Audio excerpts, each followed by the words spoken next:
আসসালামু আলাইকুম রহমতুল্লাহি ওয়া সম্মানিত দর্শক, ভোটের মাঠে চূড়ান্ত খেলা শুরু হয়ে গেছে। এতকাল যে সকল বিষয়াদি ছিল সেটি হলো জাস্ট একটা খেলা শুরু হওয়ার মতো টানটান উত্তেজনা। এখন খেলা শুরু হয়ে গেছে, ভোটের মাঠের খেলা।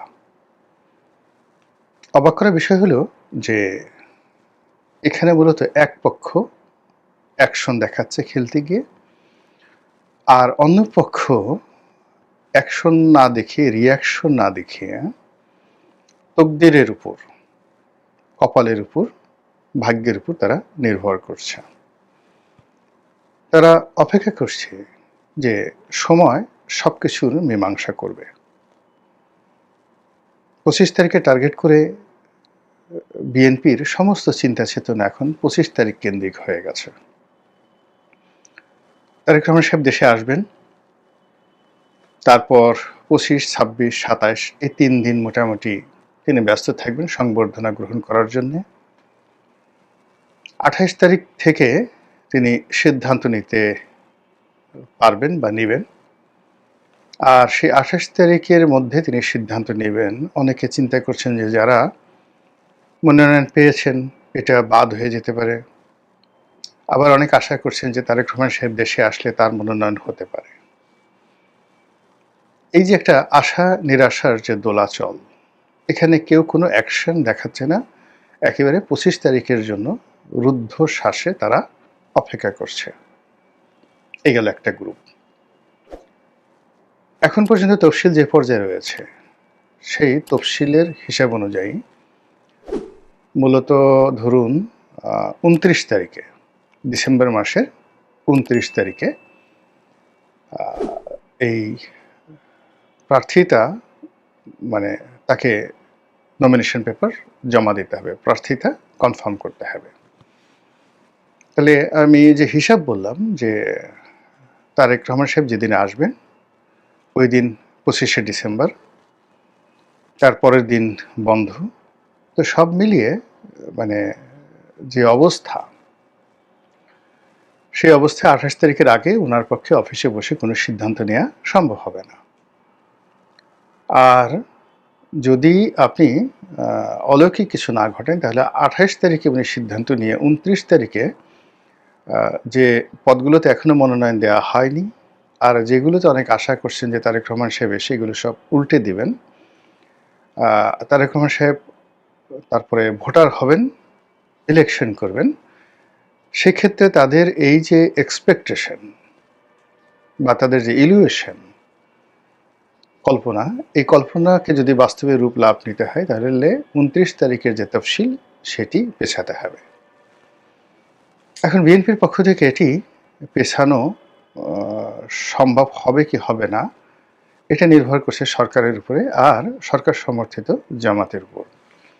জামাত যদি দেখে যে এই কর্ম করলে, অর্থাৎ যদি তফসিলটা না পেছানো হয় তাহলে বিএনপির মারাত্মক ক্ষতি হবে, তাহলে আপনি ধরে নিন তফসিল পেছানো হবে না। বিএনপিকে তফসিল পেছানোর জন্য আন্দোলন করতে হবে এবং এটা মানে বিএনপির জন্য একটা আত্মঘাতীর সিদ্ধান্ত। তখন সবাই বলার চেষ্টা করবে যে আমরা তো তফসিল দিয়েছি তারেক রহমান সাহেবের কথা মতোই, আর এখন যেহেতু তারা পেছাতে চাচ্ছেন তো কাজেই আমরা এখন পেছাবো ৬ মাস। ৬ মাসের আগে পেছানো সম্ভব না। এর কারণ হলো এরপরই চলে আসবে পবিত্র ঈদুল ফিতর, কিছুদিন পরে ঈদুল আজহা, এরপর বর্ষাকাল, তারপরে শীতকাল না আসলে তো আমাদের দেশে নির্বাচন জমে না। বোঝার চেষ্টা করুন। তাহলে চিন্তা করুন অ্যাকশন, রিয়াকশন এবং যাকে বলা হয় ইলিউশন নিয়ে আমাদের যে ইলেকশন কমিশন, বিএনপি এবং জামাত এবং সরকারের মধ্যে কি ধরনের রসায়ন চলছে, জাস্ট আমি একটা ছোট্ট উদাহরণ দিলাম। দ্বিতীয় যে উদাহরণ সেটি হলো বেগম জিয়ার শারীরিক অবস্থা। তো তিনি এখন আইসিইউতে আছেন এবং ওসমান হাদির আহত হওয়ার পর থেকে সমস্ত মিডিয়া থেকে বেগম জিয়ার যে খবরাখবর সেটা ব্ল্যাক আউট হয়ে গেছে। আগে যেভাবে তার শারীরিক অবস্থা জানানোর বাধ্যবাধকতা ছিল, ঠিক সেই জিনিসটি আমি এই ওসমান হাদির ঘটনার পরে একটা দিনও দেখিনি। ২ নম্বর হলো যে মানুষ স্বভাবতই ভুলে যায়। আর মানুষের আবেগ যেখানে খুব প্রবল হয়, সেখানে বিবেক ধীরে, ধীরে কমতে থাকে। এখন এই বেগম জিয়া, একই বেগম জিয়া উনি যখন গৃহবধূ ছিলেন, তখন তাকে কেন্দ্র করে মানুষের এক ধরনের আবেগ ছিল। তিনি যখন বিরোধী দলীয় নেত্রী ছিলেন, এক ধরনের আবেগ, প্রধানমন্ত্রী আরেক ধরনের আবেগ।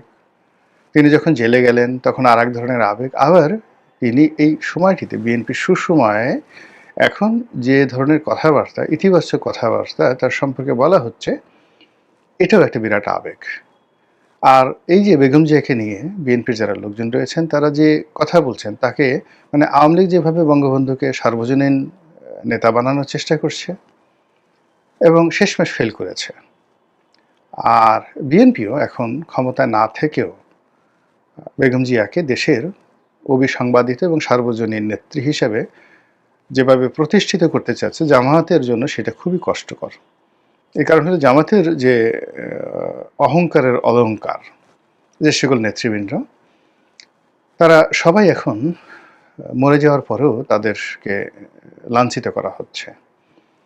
তো লাঞ্ছিত করা হচ্ছে সেই যেন তেন লাঞ্ছিত নয়, ডাকসু ভবনের সামনে তাদের ছবি এঁকে, বিশ্ববিদ্যালয়ে তাদের ছবি এঁকে যাচ্ছেতাই যে কাজগুলো করা হচ্ছে, আর তার বিপরীতে বিএনপির একটা যাকে বলা হয় শ্রদ্ধার জায়গা আছে, এটা সঙ্গত কারণে জামাতের জন্য সুখকর নয়। তো সেই দিক থেকে যেটি হলো যে এই যে বেগম জিয়ার যে অসুস্থতা এবং উসমান হাদির ঘটনার পরে তাকে যে ব্ল্যাক আউট করে দেওয়া বা হয়ে যাওয়া, এটি কৌশল হতে পারে আর এটি প্রাকৃতিক হতে পারে, কিন্তু ঘটনা যাই হোক না কেন, মানুষ দীর্ঘদিন কোনো অসুস্থ মানুষকে নিয়ে মাতামাতি করে না। এমনকি নিজের বাবা মা দীর্ঘদিন যদি বিছানায় থাকেন, শয্যাশায়ী থাকেন, অনেক সন্তান বলেন যে আল্লাহ তুমি এই যে কষ্ট দিচ্ছ, এর সাথে তাকে উঠিয়ে নিয়ে যাও। তো কাজেই আজকের দিন থেকে 25 তারিখ পর্যন্ত, কিংবা ধরুন একেবারে 29 তারিখ পর্যন্ত, কিংবা ধরুন একেবারে নির্বাচনের পূর্বক্ষণ পর্যন্ত বেগম জিয়ার শারীরিক অবস্থা, অসুস্থতা, তার বেঁচে থাকা না থাকা, এগুলোর উপরে বিএনপির তকদির নির্ভর করছে। আর এই বিষয়টি এতটা সেন্সিটিভ, এই বিষয় নিয়ে আমি আর কথা বলতে চাচ্ছি না। গেল দুটো। অন্যদিকে যেটা হলো যে বিএনপির বিরুদ্ধে যে পক্ষ, তারা যে অ্যাকশনগুলো দেখাচ্ছে, সেই অ্যাকশনগুলো কিন্তু মানে রীতিমতো সারা বাংলাদেশকে তোলপাড় করছে। যেমন ধরুন ওসমান হাদির যে হত্যা প্রচেষ্টা, তো এর সঙ্গে বিএনপিকে জড়ানোর চেষ্টা, মির্জা আব্বাসকে জড়ানোর চেষ্টা, এটা আলটিমেটলি বিএনপির বিরুদ্ধে যতটুকু কাজ করেছে এতে কিন্তু বিএনপির শক্তিমত্তা স্তমিত করে দিয়েছে। তো এই যে ওসমান হাদিকে যারা এই গুলি চালিয়েছে, তারা আর যা হোক বিএনপির লোক নয়, এটা আপনি নিশ্চিত ধরে রাখেন। 2 নম্বর হলো যে তারা বিএনপির শত্রু। এখন কারা করেছে সেটা সবাই যেমন একবাকে বলার চেষ্টা করছে, ভারত থেকে হচ্ছে, আওয়ামী লীগ থেকে হচ্ছে, ভালো কথা, কিন্তু আওয়ামী লীগ তো বিএনপির বন্ধু নয়। তো কাজেই এখানে আওয়ামী লীগ বিএনপির বিরুদ্ধে অ্যাকশন দেখাচ্ছে, আর আওয়ামী লীগ সম্পর্কে বিএনপি শুধু চিন্তা করতে পারছে, রাগ হতে পারছে, ক্রোধ দেখাতে পারছে, পরিকল্পনা করতে পারছে, কোনো অ্যাকশন দেখাতে পারছে না। আর যে সকল অ্যাকশন দেখাতে পারছে সেটা তৃণমূলে আওয়ামী লীগের যারা নেতৃত্ব, তাদের আসলে ঘোড়ার ডিম, কিছুই হচ্ছে না, একটা পশমও তাদের স্পর্শ করা যাচ্ছে না। গ্রামে হয়তো রাগ হয়ে আপনি আওয়ামী লীগ কোনো নেতার গরু চুরি করছেন, গরু ধরে নিচ্ছেন, জবাই করছেন, কোনো আওয়ামী লীগের কর্মীর বাড়িঘরে হামলা চালাচ্ছেন, 2-4টে ধর্ষণের ঘটনা ঘটছে, লুটপাটের ঘটনা ঘটছে, এবং এগুলো মানে বিএনপির যে ভোট ব্যাংক, সেই ভোট ব্যাংকে আরও গজব তৈরি করছে। গেল এটা। যদি আওয়ামী লীগ না হয়ে এই ঘটনার সঙ্গে অন্য কেউ জড়িত থাকে, তৃতীয় পক্ষ, চতুর্থ পক্ষ, দেশি শক্তি, বিদেশি শক্তি, ওটা বিএনপির জন্য আরও মারাত্মক অ্যাকশন। তো এই অ্যাকশনের পরে আপনি ধরুন এই যে একটা বিজয় দিবস গেল, এই বিজয় দিবসে বিএনপির যারা প্রতিপক্ষ, তারা যে অ্যাকশনগুলো দেখিয়েছে, সেই অ্যাকশনের অ্যাগেনস্টে বিএনপি রীতিমতো বেকুব হয়ে গেছে। বিএনপির বড় বড় নেতারা যেভাবে অসহায় বোধ করেছে, এই 16 ডিসেম্বর তারিখে। এবং কার্যত বিএনপি মানে এই তোষর নীতি, মানে এখন সব কিছু তারা ভালোয় ভালোয় নরমে নরমে তারা করতে চাচ্ছে। তারা একবার বলতে পারেনি যে কেন কুচকাওয়াজ হলো না। তারা এই অনুষ্ঠানে সদল বলে বঙ্গভবনে যেতে পারেনি, রাষ্ট্রপতির পাশে তারা দাঁড়াতে পারেনি, এমনকি সেনাপ্রধানের পাশে তারা দাঁড়াতে পারেনি, অথবা ডক্টর মোহাম্মদ ইউনূসের পক্ষে দাঁড়াতে পারেনি। তারা অনেকটা কুলহারা রমণীর মতো হয়ে গেছে। তারা এনসিপির সঙ্গে যেতে পারছে না, জামাতের সঙ্গে যেতে পারছে না, আর একা একা জোরে জোরে হাত পিত্তেশো করতে পারছে না। অ্যাকচুয়ালি হোয়াট ইজ হ্যাপেনিং, কি ঘটছে বিএনপির মধ্যে, এটা নিয়ে আপনাকে কল্পনা করতে হবে। আপনি তাদের কোনো অ্যাকশন বা রিয়াকশন দেখতে পারছেন না, আর প্রতিপক্ষ এখানে রীতিমতো অ্যাকশন দেখাচ্ছে। এরপরে যেটি সেটি হলো বিএনপির শীর্ষ অনেকগুলো নেতৃবৃন্দ রয়েছেন, তাদেরকে টার্গেট করা হচ্ছে। টার্গেট বলতে হাদির মতো কোনো টার্গেট নয়, কিন্তু হাদির মতো টার্গেট হতে পারে এই ভয় বিএনপির অনেক নেতার মধ্যে যে ঢুকে গেছে, এতে কোনো সন্দেহ নাই। ইতিমধ্যে বিএনপির একজন প্রার্থী নির্বাচনের প্রতিযোগিতা থেকে নিজেকে প্রত্যাহার করে নিয়েছেন, আর আরও অনেকে নির্বাচনী এলাকায় যাওয়া বন্ধ করে দিয়েছেন, অনেকে রাত বিরেতে চলা বন্ধ করে দিয়েছেন। কিছু লোক আমরা ফেসবুকে দেখতে পাচ্ছি একেবারে মানে তাদের মুখে হাসি নেই, সবাই নেতা আসবেন 25 তারিখ পর্যন্ত অপেক্ষা করছে। তো এটা একটা অ্যাকশন, প্রতিপক্ষের অ্যাকশন, সেই অ্যাকশনে একটা আতঙ্ক তৈরি হয়ে গেছে। 2 নম্বর হলো যে ধরনের সাইবার যুদ্ধ বিএনপি নেতাদের বিরুদ্ধে করা হচ্ছে, অনেকে এর দ্বারা আক্রান্ত হয়েছেন, অনেকে মেজাজ হারিয়ে ফেলছেন। বিশেষ করে মির্জা আব্বাস সাহেব তো সিরিয়াস মেজাজ হারিয়ে ফেলেছেন।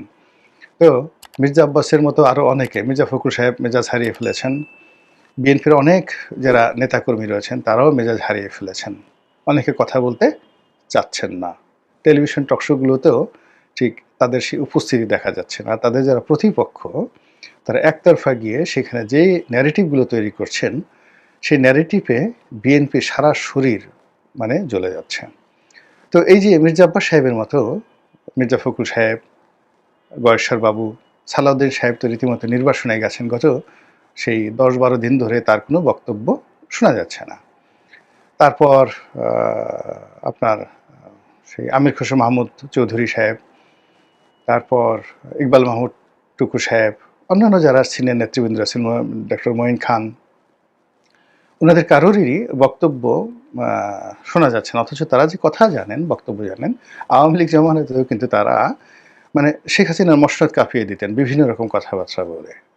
তারা ভয় মানে এই যে সবাই বলে, কিন্তু শেখ হাসিনার জামানাতে এই যে জেলে ঢুকানো হলো, জেল থেকে বের হলো, বের হয়ে তারা এমন একটা বক্তব্য দিতেন শেখ হাসিনার সম্পর্কে। কিন্তু এখন কি একটা অজানা আশঙ্কা, তারা মুক্তিযুদ্ধ নিয়ে কথা বলতে পারছেন না, গোলাম আজম সাহেবকে নিয়ে কথা বলতে পারছেন না, ডাকসু নিয়ে কথা বলতে পারছেন না, ডক্টর ইউনূসের নাম নিতে গিয়ে তাদের অজু করতে হচ্ছে রীতিমতো।